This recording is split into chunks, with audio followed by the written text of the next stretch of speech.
कहानी शुरू होती है। हम बहुत से बच्चों को फुटबॉल ग्राउंड में खेलते हुए देखते हैं। ये सभी बच्चे आपस में दोस्त थे। पता चलता है कि इनमें से एक बच्चे का आज बर्थडे भी था। कोच उस बच्चे के बर्थडे को स्पेशल बनाने के लिए इन सभी बच्चों से कहते हैं क्यों ना आज कुछ एडवेंचर्स किया जाए। हम सब लोग यहाँ पास की केव के अंदर चलते हैं। बच्चे तो बच्चे थे, सभी एडवेंचर करने के लिए तैयार और एक्साइटेड।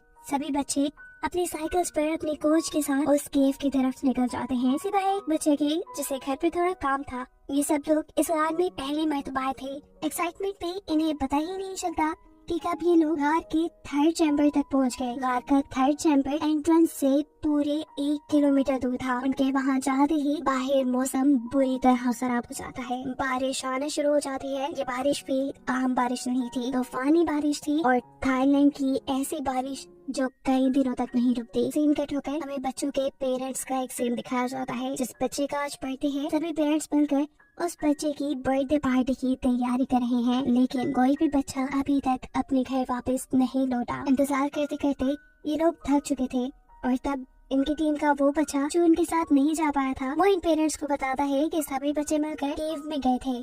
बारिश भी बहुत तेज हो रही थी और वो केव तो पहले ही खतरे से खाली नहीं थी। सभी पेरेंट्स के दिमाग में खतरे की घंटियां बजना शुरू हो जाती है और वो फौरन इमरजेंसी सर्विस में कॉल कर देते हैं।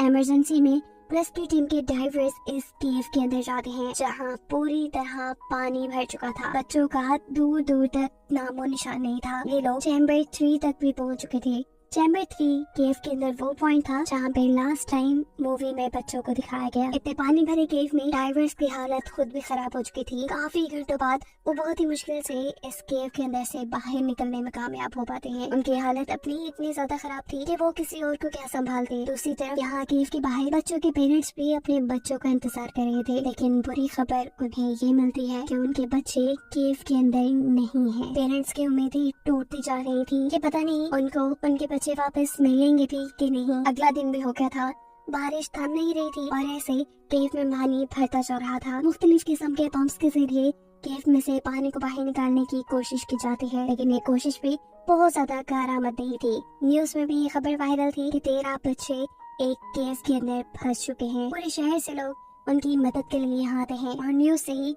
ये खबर सुनकर एक दूसरे शहर से भी लड़का यहाँ आता है। ये लड़का केव्स और माउंटेन्स को बहुत अच्छे से जानता था। वो यहाँ आकर केव के पास मौजूद एक आदमी से बात करता है और उसे कहता है कि मुझे लगता है कि केव बारिश के पानी से नहीं भर रहा, बल्कि केव के अंदर बहुत से सिंक होल्स हैं। वहाँ से तेजी से पानी केव के अंदर जा रहा है। इस बुढ़े आदमी को लड़के की बातें ठीक लग रही थी। ये दोनों बिना वक्त ज़ाया किए केव के ऊपर चेक करने के लिए जाते हैं, जहाँ उन्हें बहुत से ऐसे सिंक होल मिलते हैं जिनकी वजह से पानी केव के अंदर जा रहा था। जितना हो सकता था ये लोग उन सिंक होल्स को बंद कर देते हैं ताकि केव में ज्यादा पानी ना जाए और बच्चों के बाहर निकलने के चांसेस बढ़ जाएं। देखते देखते 5 दिन भी गुजर गए। बच्चों का कोई अता पता नहीं था। थाईलैंड के डाइवर्स तो उन बच्चों का पता लगाने में नाकाम हो चुके थे। इसीलिए थाईलैंड की गवर्नमेंट इंग्लैंड की गवर्नमेंट से मदद मांगती है और इंग्लैंड वाले यहाँ पर अपने 2 सबसे एक्सपर्ट डाइवर्स को भेजते हैं। इन दोनों डाइवर्स में से एक का नाम रिक और दूसरे का नाम जॉन था। बिना वक्त ज़ाया के ये लोग थाईलैंड पहुँच गए। इस केव के पास आते हैं। उनका पहला मिशन बच्चों को रेस्क्यू करना था। अपने डाइविंग सूट पहनकर ये लोग केव के अंदर जा चुके थे। केव के अंदर पानी का लेवल बहुत ज्यादा था, सांस लेना यहाँ मुश्किल था, ऐसे भी किसी का जिंदा रहना भी। ये लोग 800 मीटर, 900 मीटर, 1000 मीटर, यहाँ तक के 1600 मीटर केव की गहराई में चले जाते हैं, लेकिन यहाँ तक उन्हें बच्चों का कोई नामो निशान नहीं मिलता। इसी जगह पर उन्हें एक इंजीनियर मिलता है जो यहाँ पंप लगाने के लिए आया था, लेकिन पानी का लेवल बहुत ज्यादा होने की वजह से उसे बार बार पानी का अटैक्स आ रहे थे। जॉन और निक उसकी जान बचाने की कोशिश करते हैं। जॉन उसे अपना ऑक्सीजन मास्क देता है और रिक से कहता है कि तुम इसे किसी तरह यहाँ से बाहर निकालो। यह आदमी इतना ज्यादा पैनिक हो रहा था कि रिक को उसे यहाँ से बाहर निकालना सबसे बड़ा मिशन लग रहा था, लेकिन किसी तरह वो इस आदमी को बाहर निकालने में कामयाब हो जाता है। रिक उस आदमी से जॉन का ऑक्सीजन मास्क लेकर फौरन अंदर की तरफ जाता है। जॉन भी अपना ऑक्सीजन मास्क लेकर ये दोनों इस केव से बाहर आ जाते हैं। बाहर आकर जब सब लोग इनसे अंदर की कंडीशन पूछते हैं तो इन्हें ना चाहते हुए बुरी ही खबर देनी पड़ी थी। कि 1600 मीटर दूर तक इन्हें बच्चों का कोई नामो निशान नहीं मिला। हो सकता है कि बच्चे इससे भी दूर निकल गए हों, या ये भी हो सकता है कि बच्चे मर गए हों, लेकिन बच्चों की लाशें भी वहाँ नहीं है। बच्चों को अंदर फंसे 7 दिन गुजर चुके थे। ड्राइवर्स भी हाथ पे हाथ रख के नहीं बैठ सकते थे। ये लोग फैसला करते हैं कि ये 1600 मीटर आगे जाकर बच्चों को चेक करेंगे, लेकिन मसला था केव में लगातार बढ़ता हुआ पानी। ऐसे में इन्हें बारिश के थमने का इंतजार करना था। ऐसे में इनकी मुश्किल आसान करने के लिए यहाँ एंट्री करता है वही लड़का जिसने पहले केव के सिंक होल बंद किए थे। वो यहाँ गवर्नर से मिलता है और उन्हें आज्ञा देता है कि हमें केव के पानी का रुख मोड़ देना चाहिए। पानी का रुख मोड़ने की वजह से ये पानी फसलों में जाएगा। ऐसे फसलें तो तबाह हो जाएंगी, लेकिन बच्चों को बचाने के चांसेस बढ़ जाएंगे। गवर्नर को भी उनके बात में दम लग रहा था। वो यहाँ सारे फार्मर्स से मिलते हैं और उनसे इस आइडिया को डिस्कस करते हैं। वो जानते थे कि इससे फार्मर्स का बहुत बड़ा नुकसान होगा, लेकिन बच्चे बच जाएंगे। फार्मर्स भी खुद खर्च नहीं थे। 13 बच्चों की जान उनकी इन पैसों से ज्यादा जरूरी थी, इसलिए वो गवर्नर के आइडिया को मान चुके थे। फाइनली अब पानी का बहाव मोड़ दिया जाता है। केव से पानी का लेवल कम होते ही रिक और जॉन दोबारा केव के अंदर बढ़ते हैं। इस मरतबा उन्होंने 2200 मीटर से ज्यादा सफर तय कर लिया था, लेकिन अब भी कोई उम्मीद नहीं थी। वहाँ उन्हें कुछ नहीं मिला। ये लोग पीछे ही मुड़ने वाले थे कि अचानक जॉन को वहाँ एक लाइट जलती दिखाई देती है।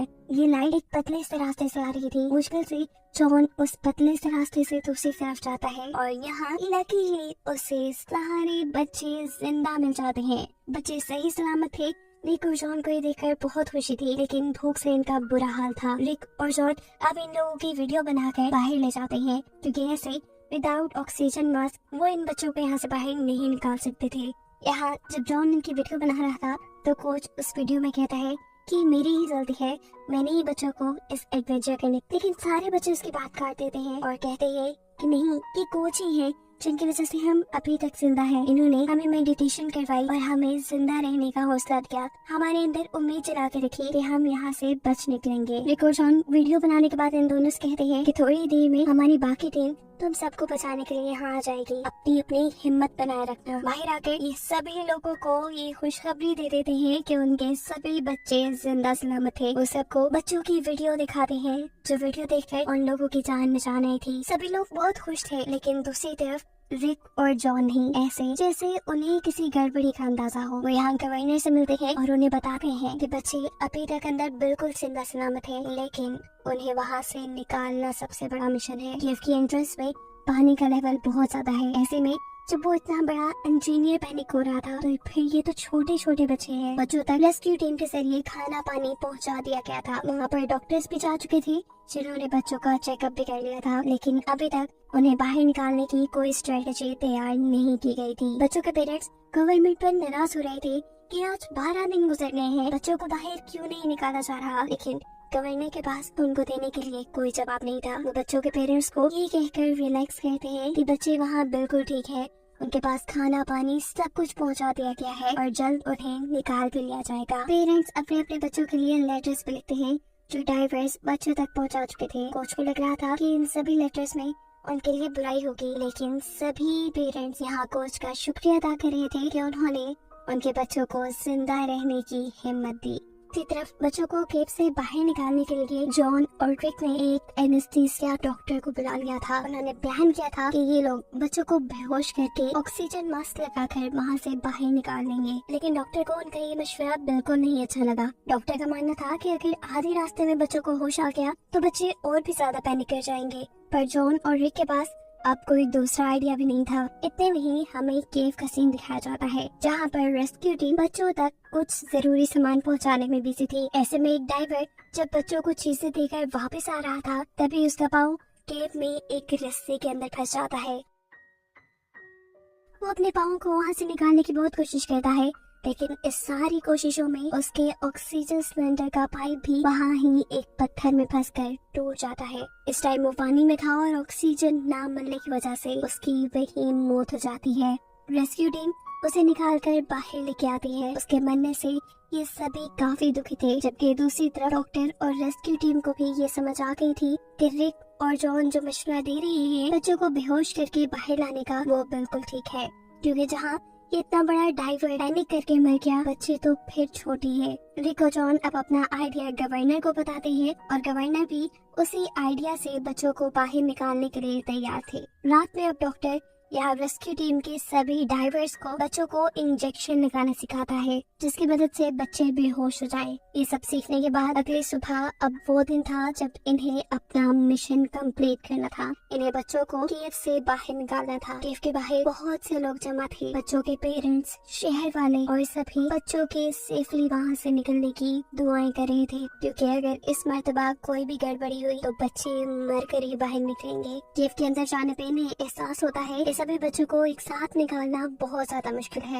ये प्लान चेंज करते हैं और केव में से एक वक्त में सिर्फ 4 बच्चों को निकालने का सोचते हैं। एनेस्थीसिया के इंजेक्शन लगाकर बच्चों के हाथ पाँव भी इन्होंने बांध दिए थे, ताकि अगर रास्ते में उन्हें होश पे आ गया तो वो हाथ पाँव मार कर कोई गड़बड़ी पैदा न करे। अब जैसे ही ये लोग बाहर की तरफ निकल रहे थे तब एक बच्चे को होश आ जाता है। उस बच्चे को इन्हें एक एक्स्ट्रा डोज देनी पड़ती है और फिर सभी बच्चों को एक दूसरे के साथ रस्सी से बांधकर बाहर निकाला जाता है। फाइनली अब काफी घंटों की मेहनत के बाद 4 बच्चे सेफली बाहर निकल चुके थे। अपना मिशन सक्सेसफुल होते ही सभी डाइवर्स बहुत खुश थे, साथ ही साथ पेरेंट्स भी। अगले दिन दोबारा 4 बच्चों को लाने का काम शुरू होता है और इसमें भी ये सभी डाइवर्स कामयाब हो जाते हैं, जिसके बाद केव में सिर्फ 5 ही लोग बचे थे, 4 बच्चे और एक कोच।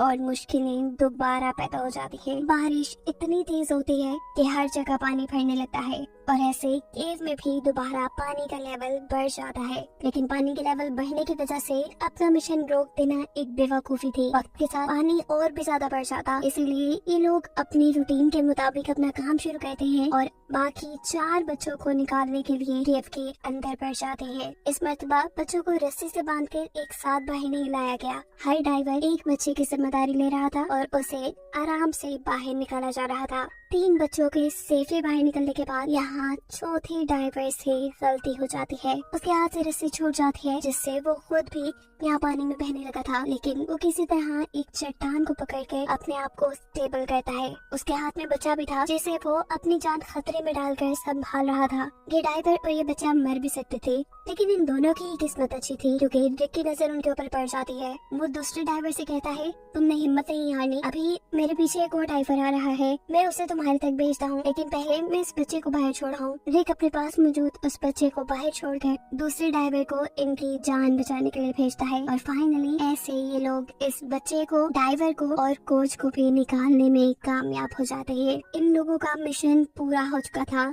ये एक टीम वर्क था। अपनी कामयाबी पे ये लोग जश्न मना रहे थे। इन्होंने 13 जिंदगियां बचा ली थी। ये सभी बहुत खुश थे और इन सबको खुश दिखाते हुए ये कहानी खत्म हो जाती है।